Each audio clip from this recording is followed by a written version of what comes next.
ओम ज्ञानतिमिरान्धस्य ज्ञानञ्जनशलाकया चक्षुरुन्मिलितं येन तस्मै श्रीगुरुवे नमः।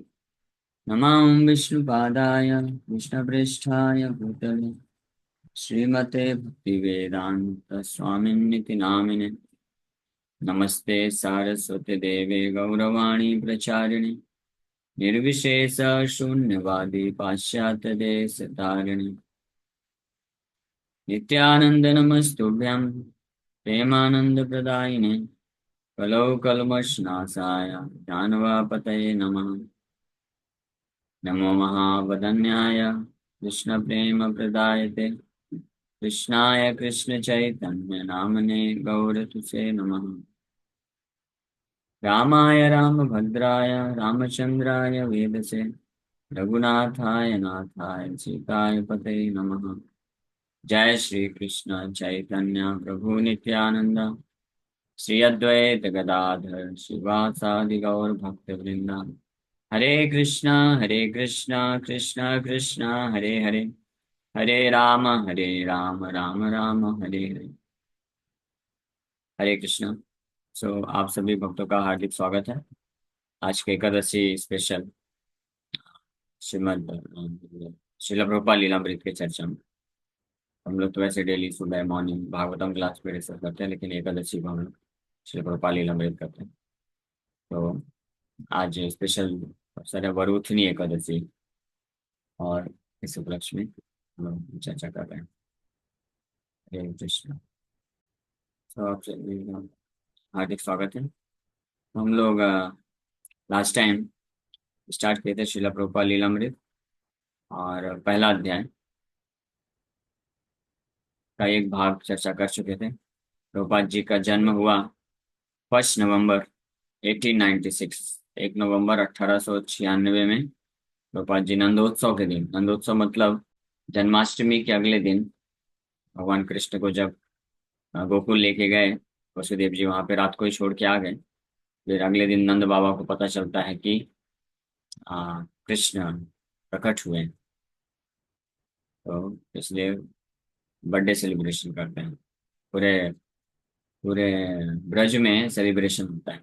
तो उस दिन श्रील प्रभुपाद जी प्रकट हुए थे, और जन्म से ही, बचपन से ही उनके पिता गौर मोहन डे उनको ट्रेनिंग दिए आध्यात्मिक मार्ग में भक्ति करने के लिए। सुबह आरती करते थे। प्रभुपाद जी खुद अपने प्रवचन में वर्णन किए कि कैसे सुबह सुबह जब आरती होता था तो बचपन में घंटी की आवाज़ सुन करके उनका नींद खुलता था। तो जैसे धीरे धीरे बड़े हुए, तो उनके घर से कुछ दूरी पे उनका फैमिली जो है के विग्रह थे, श्री श्री राधा गोविंद देव जी।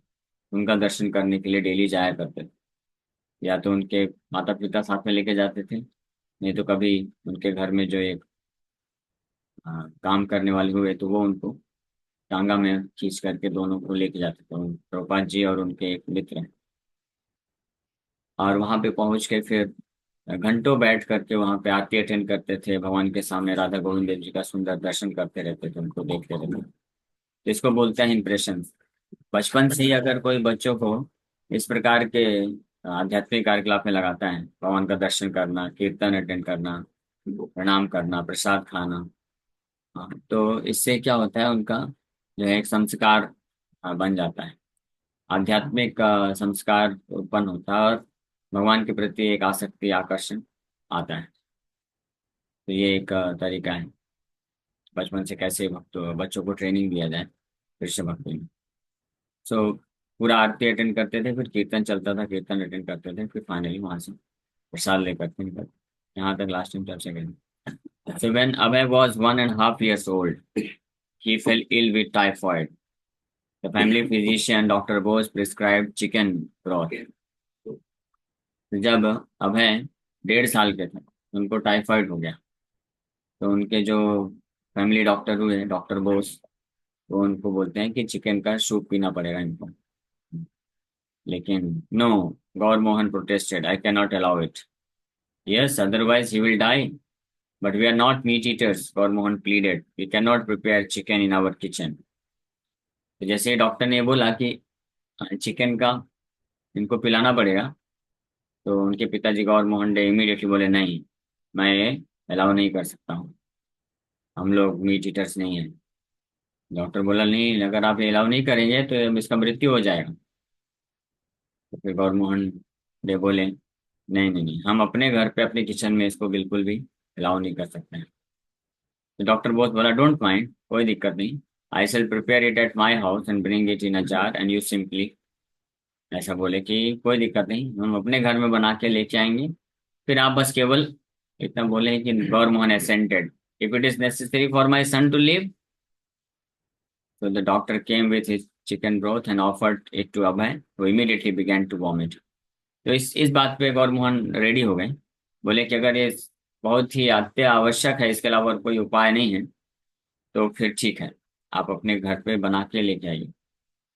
हाँ, तो वो डॉक्टर लेके आते हैं बना के, और जैसे ही अभय को 1.5 साल के अभय को वो पिलाते हैं, तो वो पी नहीं पाते हैं और इमीडिएटली उल्टी करना चालू कर देते हैं। So, all right, the doctor admitted, never mind, this is no good. Gaur Mohan then threw the chicken broth away, and Abhay gradually recovered from the typhoid without having to eat meat. तो जब वो P ही नहीं पाए, उल्टी करने लग गए, तो डॉक्टर जो है स्वीकार कर लिए, बोले ठीक है, ये अच्छा नहीं है इसके लिए। तो वो बंद कर दिए, नहीं पिलाए फिर आगे। और धीरे धीरे फिर अभय जो है अपने टाइफाइड की बीमारी से मुक्त हो गए बिना मांसाहार के।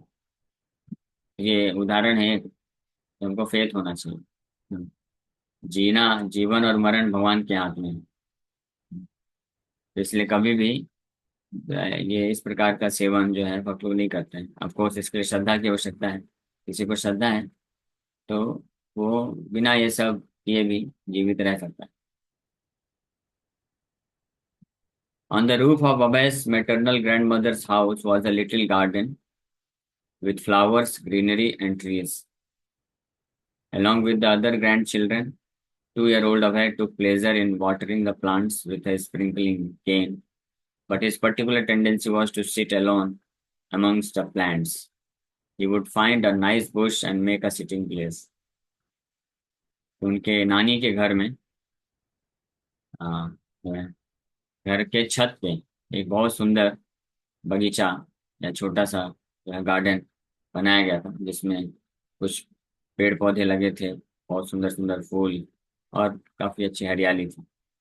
तो अन्य अपने नाती पोतों के साथ ग्रैंड मदर उनकी जो है वो पानी देती थी। तो अभय को भी 2 साल के हैं अभय, तो वो भी पानी देने में उनको इंटरेस्ट आता था, लेकिन विशेष रूप से उनको आनंद आता था कि कोई ऐसे जो है बुश यानी कोई झाड़ के आसपास सारे अच्छी हरियाली, वहाँ पे अच्छा स्थान बना के बैठ के वो देखते रहते थे, बस बगीचे की हरियाली को ऑब्जर्व करते थे।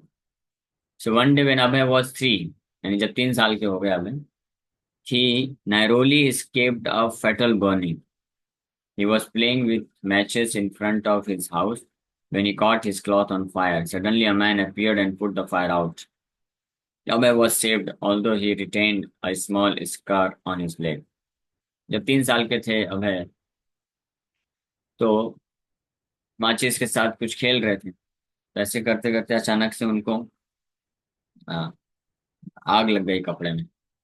और जब आग लग गई, तो अचानक से कोई व्यक्ति आया कहीं से बाहर से, और वो व्यक्ति उनको बचा देता है, आग बुझा देता है। लेकिन हालांकि वो बच गए अभय, लेकिन फिर भी उनके सो लगाई सेल कर दी, उनके जो है पैर में एक जलने का थोड़ा सा निशान लग गया। तो 3 साल की उम्र में एक ऐसी घटना घटी थी। इन 1900 यानी 1900 ईस्वी में, जब अभय कितने साल के, लगभग 4 साल के, 3.5 4 साल के थे, तो अभय was 4, a vehement plague hit Calcutta. Dozens of people died every day, and thousands evacuated the city. When there seemed no way to check the plague, an old Babaji organized Hare Krishna Sankirtan all over Calcutta. Regardless of religion, Hindu, Muslim, Christian, and Parsi all joined, and a large party of chanters traveled from street to street, door to door, chanting the names Hare Krishna, Krishna Krishna, Hare Hare, Hare Ram, Ram Ram, Hare Hare. The group arrived at Gaur Mohan's house at 151 Harrison Road, and Gaur Mohan eagerly received them. Although Abhay was the little child, his head reaching only up to the knees of the chanters. He also joined in the dancing. Shortly after this, the plague subsided. 1900 ईस्वी में जब अभय 4 वर्ष के थे, Calcutta city में एक महामारी आ गई, प्लेग, और उसके कारण डेली कई दर्जनों लोगों का मृत्यु होता था। हजारों लोग सिटी छोड़ छोड़ के भाग रहे थे, और खूब प्रयास करने के बाद भी कोई तरीका नहीं मिला उस प्लेग को रोकने का। तो फिर एक वृद्ध बाबा जी भक्त जो है पूरे कलकत्ता सिटी में हरिनाम संकीर्तन का आयोजन करते हैं, और कई लोग अलग अलग धर्म के, हिंदू, मुस्लिम, सिख इत्यादि जो लोग थे, सब लोग ज्वाइन करके, और स्ट्रीट टू स्ट्रीट, सड़कों सड़कों में जा जाके, घर घर जा जा करके हरिनाम हरे कृष्ण महामंत्र का जप करते। जब उनकी ये पार्टी अभय बाबू गौर मोहन के घर के पास पहुंची, 151 हैरिसन रोड कलकत्ता में, तो गौर मोहन प्रभु भी उनको बहुत ही उत्साह के साथ रिसीव करते हैं। और अभय उस वक्त 4 वर्ष के थे, यानी जो लोग उस पार्टी में कीर्तन कर रहे हैं उनके घुटने तक ही उनका साइज था, हाइट, लेकिन वो भी बड़े ही उत्साह के साथ उनके पीछे पीछे हरिनाम संकीर्तन में भाग लेते थे और डांस करते थे। तो फिर कुछ समय पश्चात ये जो है प्लेग जो है वहां से खत्म हो गया। प्रभुपाद जी अपने लेक्चर में भी इसके बारे में बताते हैं, हरिनाम संकीर्तन के प्रभाव में। तो Gour Mohan was a pure Vaishnav. Gour Mohan De Srila Prabhupada ji के पिताजी और शुद्ध वैष्णव हुए। प्रभुपाद जी इस बारे में बताते हैं, छूट गई होने के बाद। And he raised his son to be Krishna conscious, और वो अपने पुत्र को कृष्ण भावना भावित बनाते हैं। बचपन से ही उनका एकमात्र उद्देश्य था कि कैसे अभय को भगवान कृष्ण का शुद्ध भक्त बनाना है, स्पेशली श्रीमती राधा रानी का शुद्ध भक्त बनाने का उनका हमेशा इच्छा रहता था। Since his own parents had also been Vaishnavas, Gaur Mohan had never touched meat, fish, eggs, tea, or coffee. His complexion was fair and his disposition reserved. At night, he would lock up his cloth sock, set a bowl of rice in the middle of the floor to satisfy the rats so that they would not chew the cloth in their hunger, and return home. There he would read from Chaitanya Charitamrita and Srimad Bhagavatam, the main scriptures of Bengali Vaishnavas, chant on his japa beads, and worship the deity of Lord Krishna. He was gentle and affectionate and would never punish Abhay. Even when obliged to correct him, Gaur Mohan would first apologize. You are my son, so now I must correct you. It is my duty. Even Chaitanya Mahaprabhu's father would chastise him, so don't mind. But इतने विनम्र थे, इतने soft थे, हाँ, कि वो इस प्रकार से। अब गौर मोहन शुद्ध वैष्णव थे, और अभय को भी बचपन से ही कृष्ण भक्ति में वो प्रेरित करते थे। उनके पूरा फैमिली में, उनके पिताजी भी वैष्णव थे, सब पूरा वैष्णव फैमिली था। जीवन में कभी वो ये सब meat eating, fish, eggs, T, coffee ये सब नहीं सेवन किए। वो गौर वर्ण के थे, और उनका बिजनेस था, कपड़े का धंधा करते थे। हाँ, तो अपने रात्रि को जब कपड़े के दुकान को बंद करके आते थे, दुकान के बीच में एक कटोरी में राइस रख के आ जाते थे। क्यों? वो चूहों को खाने के लिए, ताकि चूहे राइस खाएंगे तो कपड़े नहीं खाएंगे। देखिए वैष्णव ऐसे होते हैं। आजकल लोग क्या कर देते हैं, वो लोग मार देते हैं, कुछ ऐसा चीज रख देते हैं, चूहे या तो मर जाएं, और जो अच्छे होते हैं, जेंटलमैन होते हैं, तो वो ऐसा कुछ अरेंजमेंट करते हैं कि चूहे भाग जाएं, या मशीन में ट्रैप करके बाहर छोड़ दें। लेकिन यहाँ पे गौर मोहन है, वो क्या कर रहे हैं, खिला रहे हैं, खिलाने का अरेंजमेंट करते, चूहे आप भी खाते रहो, मस्त रहो, कपड़े नहीं काटेंगे। तो ये एक शिक्षा आप ले सकते हैं। आपके घर में अगर थोड़ा सा ऐसा अरेंजमेंट करके रखेंगे कहीं कोने में, जहाँ पे चूहे लोग खाने का बंदोबस्त हो जाए, थोड़ा गंदगी करेंगे तो साफ कर लेने का। हाँ, जैसे बच्चे भी खाते हैं तो गंदगी करते हैं तो साफ करते हैं, तो वैसे उनका। लेकिन आप ये बाकी चीजों को डिस्टर्ब नहीं करेंगे। तो और फिर इस प्रकार से दुकान बंद करके आते थे, तो घर पहुंच के चैतन्य चरितमृत श्रीमद् भागवतम पढ़ते थे और अपने जपमाला हरे कृष्ण महामंत्र जप करते थे, कृष्ण का आरती करते थे। वो बहुत ही, उनको प्रेम था अभय के प्रति। बड़े स्वभाव से बड़े मृदु थे, सॉफ्ट थे। अभय को कभी दंड नहीं कर देते थे। और कभी कभी जब बहुत ज्यादा अभय शरारत करते थे, तो उनको सुधार करने के लिए गौर मोहन पहले माफी मांग लेते थे। बोलते थे आप मेरे पुत्र हो, मेरा कर्तव्य है आपको सुधार करना, है ना, ये मेरा कर्तव्य है, तो इसलिए आप बुरा मत मानना, मैं आपको अभी डांटने वाला हूँ। अब बोलते थे चैतन्य महाप्रभु के पिता भी उनको भी कभी कभी चैस्टाइज करते थे, डांटते थे। इस प्रकार से वो करते थे। शिला प्रभुपाद जी बोल रहे हैं अपने एक प्रवचन में या कन्वर्सेशन बोल रहे हैं कि my father's income was no more than 250 rupees, but there was no question of need. बोल रहे हैं कि मेरे पिता का जो इनकम है और 250 रुपये से ज्यादा नहीं था, मंथली इनकम। हाँ, 250 रुपये से ज्यादा नहीं था, लेकिन फिर भी हमको कभी किसी चीज की कमी नहीं हुई। In the mango season, when we were children, we would run through the house playing, and we would grab mangoes as we were running through. And all through the day, we would eat mangoes. We wouldn't have to think, can I have a mango? My father always provided food. Mangoes were 1 rupee a dozen.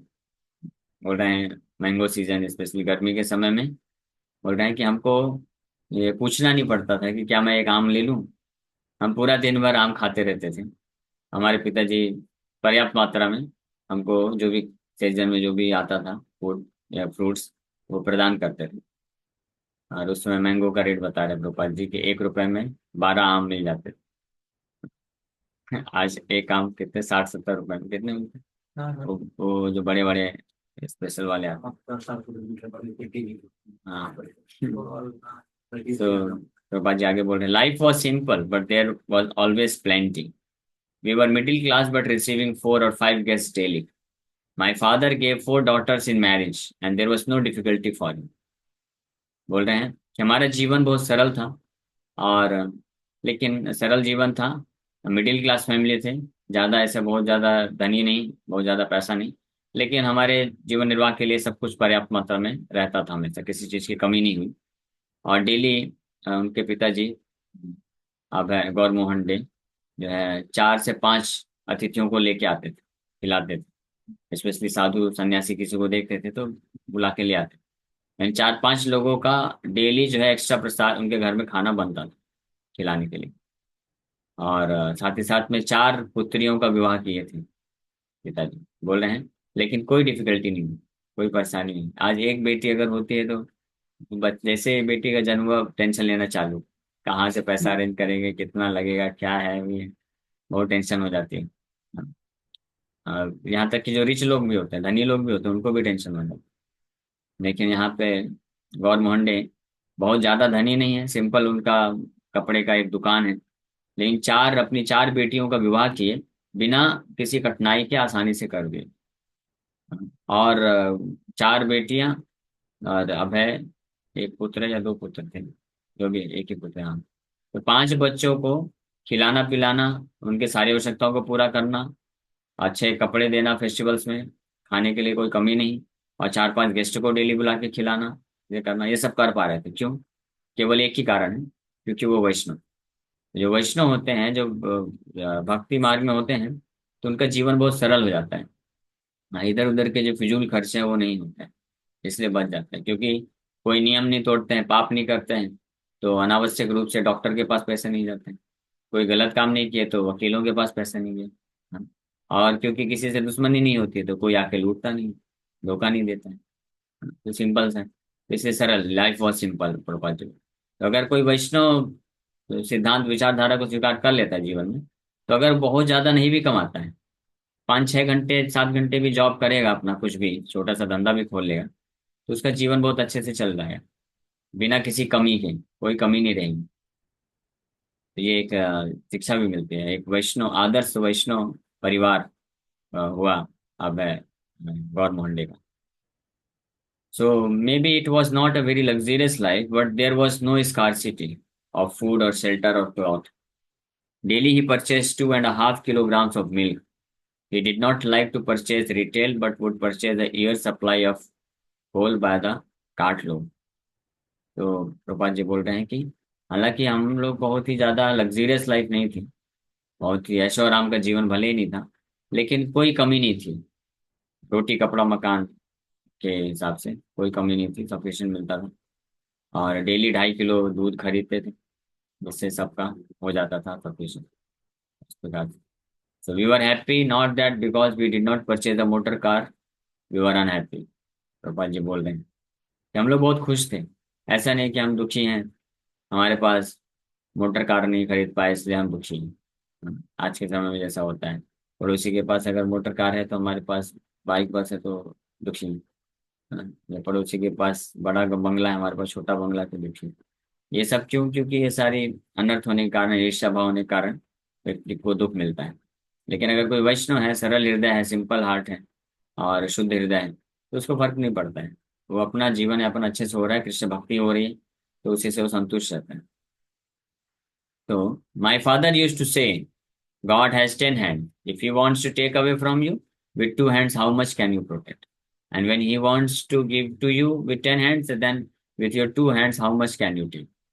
Gopal ji बोल रहे, मेरे पिताजी कहा करते थे कि भगवान के 10 हाथ हैं, अगर वो अपने 10 हाथों से आपसे लेना चाहेंगे तो आप 2 हाथों से कैसे बचा सकते हैं? अगर अपने 10 हाथों से वो आपको देना चाहेंगे तो 2 हाथों से आप कैसे ले सकते हैं? भगवान अगर देना चाहें तो इतना दे सकते हैं कि आप जरूरत से ज्यादा मिल जाएंगे, और लेना चाहें तो आप सुरक्षा भी नहीं कर सकते.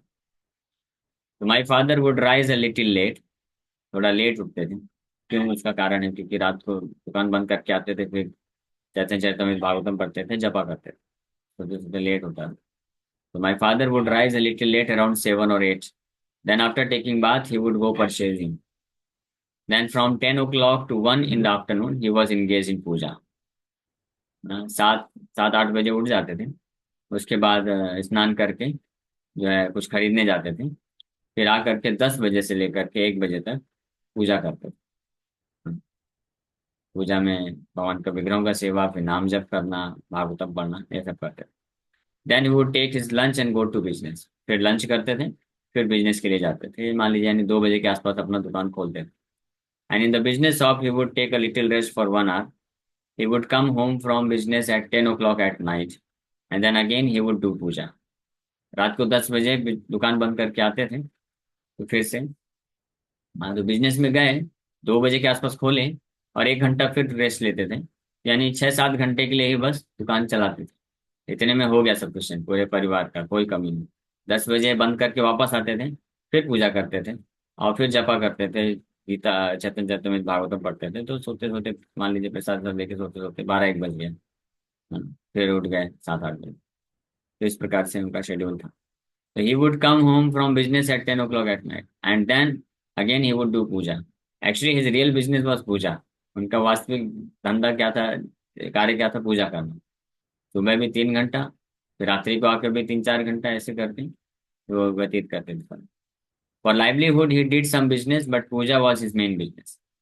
अपना जीवन यापन करने के लिए कुछ जो है कपड़े का धंधा करते थे, लेकिन उनका मुख्य कार्य क्या था? भगवान का पूजा करना या सेवा करना, भक्ति करना. He would be sleeping and father, we would be sleeping and father would doing aarti. Ding, ding, ding. We would hear the bell and wake up and see him bowing down before Krishna. 7-8 बजे स्नान स्नान करके जब आरती करना चालू करते थे पिताजी, तो घंटी की आवाज आती थी, डिंग डिंग डिंग डिंग. भगवान जी बोल रहे, हम लोग सोया करते थे, तो फिर जैसे घंटी का आवाज अलार्म की तरह काम करता था, उठ जाते थे. और जब हम उठ के देखते थे तो हमारे पिताजी कृष्ण को प्रणाम कर रहे होते. तो ये गोपाल जी खुद बता रहे हैं. फिर आगे, गौर Mohan wanted Vaishnav goals for his son. He wanted Abhay to become a servant of Radha Rani, to become a preacher of the Bhagavatam, and to learn the devotional art of playing Mridanga. He regularly received sadhus in his home, and he would always ask them, please bless my son so that Srimati Radha Rani may be pleased with him and grant him her blessing. गौर मोहन जो है अपने पुत्र के लिए केवल वैष्णव लक्ष्य रखते थे. ऐसा नहीं कि हमारा पुत्र जो है बहुत बड़ा वो एडवोकेट बन जाए, ब्रिटिश गवर्नमेंट में पोजीशन प्राप्त कर ले, खूब पैसे कमाए, लंदन चला जाए। भौतिक भौतिक लक्ष्य कुछ भी नहीं। हाँ, क्या लक्ष्य, क्या आशीर्वाद मांगते थे? तो वो चाहते थे कि अभय जो है श्रीमती राधा रानी के भक्त बन जाए, सेवक बन जाए, और भागवतम के प्रचारक बन जाए। और सीखने में क्या क्या सीख लें, कलाएं, मृदंग बजाना, हारमोनियम बजाना, करताल बजा के कीर्तन करना सीख जाएं।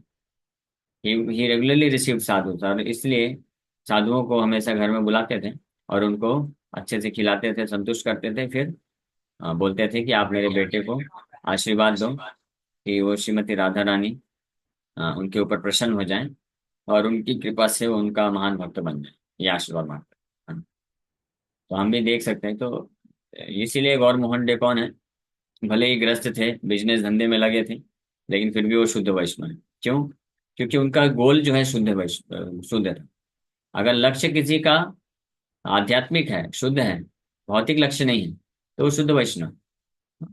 अपने बच्चों के लिए भी वही मांगते हैं।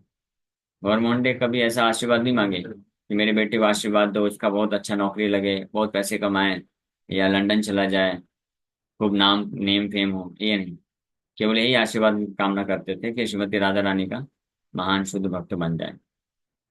तो ये लक्ष्य पे निर्भर करता है कि हम क्या करें। So enjoying each other's company, father and son used to walk as far as 10 miles, saving the 5 paisa tram fare. On the beach, they used to see a yogi who for years had sat in one spot without moving. One day, the yogi's son was sitting there, and people had gathered around. The son was taking over his father's sitting place. Gaur Mohan gave the yogis a donation and asked their blessings for his son. तो पिता और पुत्र दोनों कभी कभी 10-10 mile पैदल चलते जाते थे। 10 माइल मतलब लगभग 16 किलोमीटर। हाँ, 5 पैसा रुपए बचाने के लिए कहीं जाना होता था, जैसे बात करते करते चले जाते थे। बीच के किनारे कभी कभी वो एक योगी हुआ करता था जो कई वर्षों से एक ही स्थान पे बैठ करके बिना हिले डुले तपस्या करता, ध्यान करता था। उस योगी का एक पुत्र था, वो भी वहीं पे बैठ के करता था। तो लोग आके देखा करते थे। जब ये पहुंचते थे पिताजी और पुत्र गौर मोहन डे, तो उसको योगी को जा करके कुछ डोनेशन देते थे और फिर बोलते थे कि मेरे पुत्र को आप आशीर्वाद दो। So when Abhay's mother said she wanted him to become a British lawyer when he grew up, which meant he would have to go to London to study. So one of the Malik uncles thought it was a good idea, but Gaur Mohan would not hear of it. If Abhay went to England, he would be influenced by European dress and manners. He will learn drinking and woman hunting. Gaur Mohan objected, I do not want his money. तो अभय की माता जी चाहती थी कि वो British lawyer बने। तो British lawyer बनने के लिए वहाँ लंदन जाके पढ़ाई करना पड़ेगा। तो अन्य लोग भी जो थे, उनके अंकल लोग, चाचा लोग भी बोलते थे हाँ ये बहुत अच्छा आइडिया, बहुत अच्छा विचार है। लेकिन गौर मोहन जो है किसी का नहीं सुनते थे, सीधे मना कर देते थे कि नहीं, वो इंग्लैंड नहीं जाएगा। इंग्लैंड जाएगा तो वहाँ का रहन कहन सहन सब सीख लेगा, ये सब ड्रिंकिंग वुमेन हंटिंग ये सारी चीजें सीख लेगा, मैं नहीं भेजूंगा, मुझे उसका पैसा नहीं चाहिए। स्पष्ट मना कर देते थे। तो from the beginning of Abhay's life Gour Mohan had introduce his plan. Abhay के बचपन जीवन के शुरुआत से ही गौर मोहन उनके लिए पूरा प्लान बना दिए थे। He had hired a professional mridanga player to teach Abhay the standard rhythms for accompanying Kirtan. Rajni had been skeptical. What is the purpose of teaching such a young child to play the mridanga? It is not important. But Gaur Mohan had his dream of a son who would grow up singing bhajans, playing mridanga and speaking on Srimad Bhagavatam. तो गौर मोहन बचपन से ही अभय को उनके लिए पूरा plan बना के रखे थे, और इसलिए बचपन से उनको मृदंगा सिखाने के लिए एक प्रोफेशनल जो है टीचर बुलाया करते थे। तो हालांकि अभय की माता जी, रजनी नाम था, रजनी माता जी, वो बोलती थी इसका क्या इस्तेमाल है, इतना छोटे से उम्र से मृदंग क्या क्यों सिखा रहे हैं, क्या करेगा मृदंग सीख करके, यही महत्वपूर्ण नहीं। लेकिन गौर मोहन नहीं सुनते थे, बोलते थे नहीं, उसको सिखाएंगे। और उनका स्वप्न क्या था कि ये जैसे ही बड़ा हो करके भजन गाए, मृदंग बजाए और भागवतम में प्रवचन करें। इस गोल को जो है लक्ष्य को ध्यान में रखते हुए वो उनका पालन पोषण करते थे। इसीलिए जैसा हमारा लक्ष्य होगा, हमारे खुद के लिए भी या हमारे पे निर्भर जो हैं उनके लिए हम जैसा लक्ष्य बनाएंगे, तो उस हिसाब से हम योजना भी बनाएंगे, उस हिसाब से कार्य भी करेंगे। अगर किसी का लक्ष्य ये रहेगा कि भौतिक संसार में व्यक्ति, उनके जो बच्चे हैं वो भौतिकता में आगे बढ़े, पैसे कमाएं, नाम कमाएं, तो फिर निश्चित रूप में वही सब चीजें करेंगे। चलो इसको इंग्लिश स्कूल में डालो, है ना, विदेश जाने की तैयारी करो, यही सब करें। लेकिन जो वैष्णव होते हैं वो लक्ष्य बनाते हैं कि उनके बच्चे जो हैं बड़े होकर के शुद्ध भक्त बनने चाहिए कृष्ण के। हाँ, तो निश्चित रूप में जो है भौतिक शिक्षाएं उसको नेग्लेक्ट नहीं करना है, लेकिन वो उतनी मात्रा में कि जिससे जीवन यापन हो सके। और मुख्य जो लक्ष्य है कि वो कृष्ण भक्ति में आगे बढ़े, ये ध्यान रखना चाहिए। अन्यथा स्पेशली आज के समय में, आधुनिक समय में, अगर कोई ऐसे माँ बाप हैं जो अपने बच्चों के लिए आध्यात्मिक लक्ष्य निर्धारित नहीं करेंगे, तो ज्यादा चांसेस है, लगभग 100% चांस मान लीजिए कि ये भौतिक एजुकेशन सिस्टम में घुसने के कारण वो करप्ट हो सकते हैं, है ना, पॉल्यूट हो सकते हैं, माया में पड़ सकते हैं। इसलिए स्पेशली वैष्णव जो माँ बाप हैं उनको ये बहुत ध्यान रखना चाहिए। या हम जो है अपने बच्चों को भौतिक एजुकेशन, भौतिक शिक्षा तो दे सकते हैं, कोई दिक्कत नहीं, भौतिक स्कूल कॉलेज में आप भेजिए, लेकिन साथ में आपके पास पूरा योजना होना चाहिए कि इसको आध्यात्मिक शिक्षा भी मिले, आध्यात्मिक भक्तों के संग में रुचि उत्पन्न हो, कृष्ण भक्ति में रुचि उत्पन्न हो, उसके लिए भी ऐसी कुछ प्लानिंग करना चाहिए। हालांकि बेस्ट तो हो गया है, कुछ वैष्णव ऐसा करते हैं अपने बच्चों को स्कूल कॉलेज में भेजते ही नहीं, होम स्कूलिंग करके कॉन्सेप्ट होता है, वो बेस्ट है। घर पे ही पढ़ाइए, चाहे तो कोई टीचर लगा दीजिए, वो पढ़ा दे, बेसिक जो मैथ्स होता है, साइंस होता है, इंग्लिश होता है, ये सारे सब्जेक्ट। और फिर 10th स्टैंडर्ड में आकर के 10th 12th का एग्जाम दे दें, ओपन ओपन एग्जाम होते हैं। वो देने के बाद ग्रेजुएशन भी ओपन में हो जाता है, तो अगर उसको जॉब भी करना पड़ेगा तो डिग्री उसको पास मिल ही जाएगी। और स्किल रहेगा, वैष्णव अगर प्रिंसिपल अपनाएगा तो खुद ही बुद्धिमान होगा, एक्सपर्ट होगा, स्किल आ जाएगी, तो उस हिसाब से जॉब वगैरह भी कर सकता है, धंधा भी कर सकता है। ऐसा किया जा रहा है, बस इसके लिए थोड़ा फेथ चाहिए, श्रद्धा चाहिए। नहीं तो डर लगता है पेरेंट्स को कि ऐसा कैसे हो जाएगा, फिर बेचारा हमारा बच्चा अपने पैरों को जॉब नहीं मिलेगा तो क्या खाएगा, क्या कमाएगा। लेकिन इसके लिए जानना चाहिए कि कितने, हर जितने माँ बाप हैं सब अपने बच्चों को स्कूल कॉलेज में भेजते हैं, लेकिन क्या सारे बच्चे जो है स्कूल कॉलेज में पढ़ने के बाद, डिग्री लेने के बाद सब जॉब धंधे में लग जाते हैं? नहीं लगते। हाँ, उधर भी कोई गारंटी नहीं है, क्योंकि अगर बिगड़ गया, गलत रास्ते में चला गया, तो फिर वैसे भी ऐसे ही बैठा रह सकता है ना। और वहीं जो अगर वैष्णव पुत्र है, वैष्णव सिद्धांत को पकड़ लिया है, आचरण सही होगा, उसका लक्ष्य केंद्रित होगा, पापाचार से बचा रहेगा, तो वो फिर कैसे भी आगे बढ़ जाता है। ऐसे अनेकों उदाहरण हैं इस्कॉन में भक्तों के, स्पेशली विदेश में जो भक्त हैं वो लोग ऐसे ही करते हैं, अब भारत में भी ऐसे ही चालू हो गया, मुंबई वगैरह, मुंबई दिल्ली वगैरह सिटीज में स्कूल कॉलेज में नहीं भेजते हैं, होम स्कूलिंग करते हैं। या कुछ इस्कॉन टेम्पल में तो ऐसे ग्रुप बना लेते हैं। कुछ माता जी होती हैं जो 10 12 15 बच्चे हैं, तो उनको एक माता जी उनको ऐसे सिखाती हैं, और बाकी अपना पैसों, तो ये तरीका किया जा सकता है। अच्छा है। एनीवे, बट कैसे भी करें, चाहे होम स्कूलिंग करें या बच्चों को स्कूल कॉलेज में भेज के पढ़ाएं, लेकिन अपने बच्चों के लिए हमारे पास आध्यात्मिक गोल होना चाहिए। हाँ, तभी हमारे बच्चे जो है भक्ति में आगे प्रगति कर सकते हैं। ये हम शिक्षा प्राप्त करते हैं अभय के पिताजी से, God Monday. Okay, thank you very much, यहीं पे विराम करेंगे। किसी वक्त का कोई प्रश्न है तो पूछ सकते हैं। हरे कृष्ण।